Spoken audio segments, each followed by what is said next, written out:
Hello class. Ancient Indian history के इस खास एग्जाम रिवीजन एक्सप्लेनर में आप सभी का स्वागत है। एग्जाम बस आने ही वाले हैं, राइट? तो आज हम पाषाण युग यानी स्टोन एज के सिलेबस को बहुत ही क्रिस्प और स्ट्रक्चर्ड तरीके से कवर करने वाले हैं। मेरा वादा है इस सेशन के बाद आपके बेसिक्स एकदम क्लियर हो जाएंगे और एग्जाम के लिए एक सॉलिड फाउंडेशन तैयार हो जाएगा। तो चलिए बिना किसी देरी के शुरू करते हैं। आज के इस सेशन में हम क्या क्या कवर करेंगे, फटाफट देख लेते हैं। सबसे पहले इतिहास के साक्ष्य, फिर पुरापाषाण यानी हिमयुग, उसके बाद मध्यपाषाण और नवपाषाण काल, फिर एक क्विक समरी टेबल और आखिर में कुछ बहुत ही जरूरी एग्जाम टिप्स। तो चलिए सीधे आते हैं अपने पहले सेक्शन पर, इतिहास के साक्ष्यों की परिभाषा। अब देखिए, हिस्टोरियंस बीते हुए कल को कैटेगराइज कैसे करते हैं। ये पूरी तरह एविडेंस यानी साक्ष्यों पर टिका है। इसे समझने के लिए चलिए एक सिंपल कंप्यूटर एनालॉजी लेते हैं।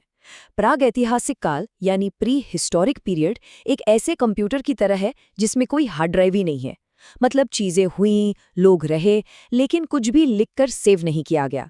हमें सिर्फ उनकी छोड़ी हुई चीजों यानी आर्कियोलॉजी पर निर्भर रहना पड़ता है। फिर आता है आद्य ऐतिहासिक काल। यहाँ राइटिंग तो है, लेकिन वो एक करप्ट फाइल की तरह है जिसे हम आज तक पढ़ नहीं पाए हैं, जैसे हमारी हड़प्पा सभ्यता। और ऐतिहासिक काल वो है जहाँ लिखित साक्ष्य मौजूद है। खैर, आज का हमारा पूरा फोकस बिना लिखे हुए काल यानी प्री हिस्टोरिक पाषाण युग पर ही रहेगा। आगे बढ़ने से पहले जरा इस क्रिटिकल टाइमलाइन को अपने दिमाग में सेट कर लीजिए। क्रोनोलॉजी वाले सवालों के लिए ये बहुत काम आएगी। ईसा मसीह के जन्म से पहले के समय को हम बीसी कहते हैं, और ध्यान दीजिए इसमें समय पीछे की तरफ चलता है।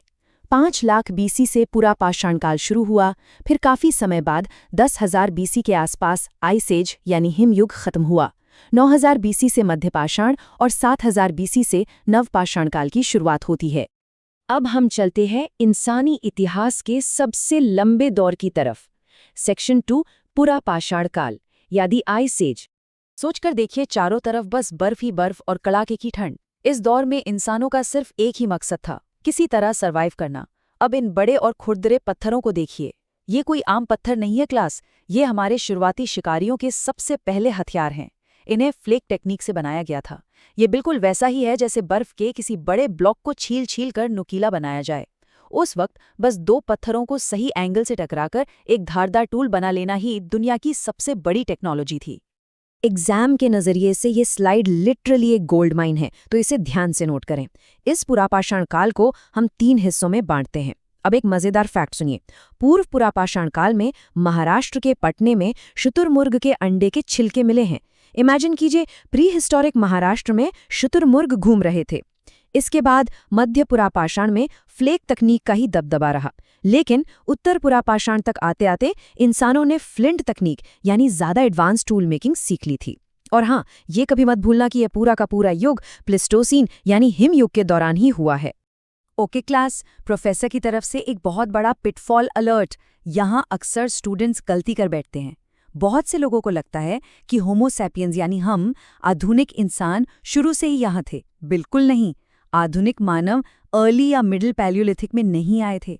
उनकी एंट्री उत्तर पुरापाषाण काल के एकदम आखिरी चरण में होती है। और मजे की बात यह है कि बिल्कुल इसी समय के आसपास हमें मध्य प्रदेश के भीमबेटका में वो माइंड ब्लोइंग गुफा चित्रकारी देखने को मिलती है। मतलब इंसान का दिमाग अब तेजी से विकसित हो रहा था और वो अपनी दुनिया को इन कलाकृतियों के जरिए दीवारों पर उकेर रहा था। अब कहानी में एक बड़ा ट्विस्ट आता है।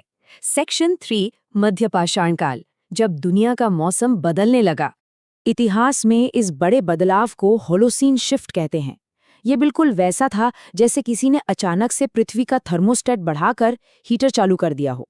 प्लेस्टोसीन का वो जमा देने वाला बर्फीला युग फाइनली खत्म हुआ और होलोसीन का गर्म दौर शुरू हो गया। 9,000 बीसी से 4,000 बीसी के बीच इस गर्माहट का नतीजा ये हुआ कि अचानक से हर तरफ विशाल जंगल और हरियाली छा गई। अब इंसान को भी इन नए घने जंगलों और तेजी से भागने वाले छोटे जानवरों के हिसाब से खुद को ढालना था।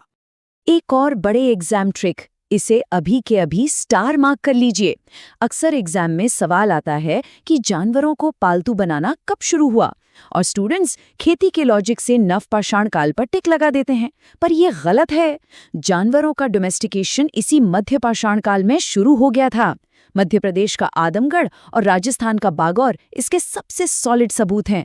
इंटरेस्टिंग बात यह है कि इंसान अभी भी शिकारी ही थे, लेकिन अब वे शिकार के लिए बहुत छोटे और बारीक पत्थरों का इस्तेमाल करने लगे थे, जिन्हें माइक्रोलिथ्स कहा जाता है। और अब हम पहुंच गए हैं इंसानी इतिहास के उस दौर में जिसने सब कुछ बदल दिया। सेक्शन 4, नवपाषाण काल, बस्तियों का निर्माण। 7,500 बीसी के आसपास शुरू हुए इस नवपाषाण यानी न्योलिथिक युग की सबसे बड़ी और क्रांतिकारी अचीवमेंट थी खेती करना। जब आप फसल उगाएंगे तो उसे स्टोर भी तो करेंगे, है ना? बस यहीं से शुरुआत हुई मिट्टी के लाल और काले बर्तनों की। एक और खास बात, इसी दौर में असम से हमें ज़ेडाइट पत्थर भी मिलता है। कुल मिलाकर इंसान अब भटकने के बजाय एक जगह बसने लगा था। और जानते हैं इसका सबसे बड़ा असर क्या हुआ? इतिहास में पहली बार प्रॉपर्टी या संपत्ति की अवधारणा का जन्म हुआ। मेरा घर, मेरा खेत, मेरी फसल। मैच द फॉलोइंग वाले सवालों के लिए ये साइट्स बिल्कुल पक्के मार्क्स हैं। बलूचिस्तान के मेहरगढ़ में हमें गेहूं, जौ और कपास के सबसे पहले साक्ष्य मिलते हैं। उत्तर प्रदेश के कौल्डी हवा की बात करें तो यहाँ 7,000 बीसी के चावल के साक्ष्य मिले हैं। ये पूरी दुनिया में चावल के सबसे पुराने सबूतों में से एक है। कश्मीर के बुर्जहोम में लोग गड्ढों में घर बनाकर रहते थे, जिन्हें पिट ड्वेलिंग्स कहते हैं, और वहाँ इंसानों के साथ उनके कुत्तों को भी दफनाया गया था। वहीं बिहार के चिरांद में तो पत्थरों की जगह पूरी तरह से हड्डियों से बने हुए टूल्स मिले हैं। इन लोकेशंस को जरूर रट लीजिएगा। तो अब तक हमने जो भी पढ़ा है उससे समेट लेते हैं। सेक्शन 5, पाषाण युग का क्विक सारांश। एग्जाम से एक रात पहले रिवीजन के लिए ये टेबल आपका सबसे बड़ा हथियार है। इसे ध्यान से देखिए। इसमें एकदम क्लियर पैटर्न है कि कैसे क्लाइमेट के साथ साथ हमारी सोसाइटी इवॉल्व हुई। पूरा पाषाण काल में भयंकर बर्फ थी, तो बड़े पत्थरों से सिर्फ सर्वाइवल और शिकार होता था। मध्य पाषाण में गर्मी बढ़ी तो छोटे माइक्रोलिथ्स आए और हमने पशुपालन शुरू किया। और नवपाषाण तक मौसम स्थिर हो गया तो हमने पॉलिश किए हुए हथियार बनाए, खेती की और परमानेंट घर बनाकर रहने लगे। सब कुछ कितना लॉजिकली कनेक्टेड है ना? और अंत में जाने से पहले कुछ फाइनल टिप्स। सेक्शन 6, अंतिम परीक्षा रिमाइंडर। सेशन को खत्म करने से पहले एक बहुत ही क्रिटिकल फैक्ट पर गौर कीजिए। ये पाषाण युग यानी स्टोन एज खत्म कब हुआ? ये तब खत्म हुआ जब मानव समाज इतना एडवांस हो गया कि उसने जमीन से धातु निकालना सीख लिया। और एग्जामिनर अक्सर यहाँ फंसाते हैं। याद रखिए, इंसानों ने जो सबसे पहली धातु खोजी थी वो लोहा या कांसा नहीं थी, बल्कि वो तांबा यानी कॉपर था। इसी डिस्कवरी के साथ हम ताम्र पाषाण युग में दाखिल हुए और पत्थरों का दबदबा खत्म होने लगा। तो क्लास, इसी के साथ हमारा ये पाषाण युग का रिवीजन एक्सप्लेनर पूरा होता है। लेकिन जाने से पहले जरा इस बारे में सोचिए। आज हम स्मार्टफोन्स, लैपटॉप्स और एआई यूज कर रहे हैं, है ना? सोचिए जब आज से 10,000 साल बाद भविष्य के आर्कियोलॉजिस्ट हमारे शहरों की खुदाई करेंगे तो सिलिकॉन और प्लास्टिक के ये हमारे आधुनिक उपकरण हमारी क्या कहानी बताएंगे।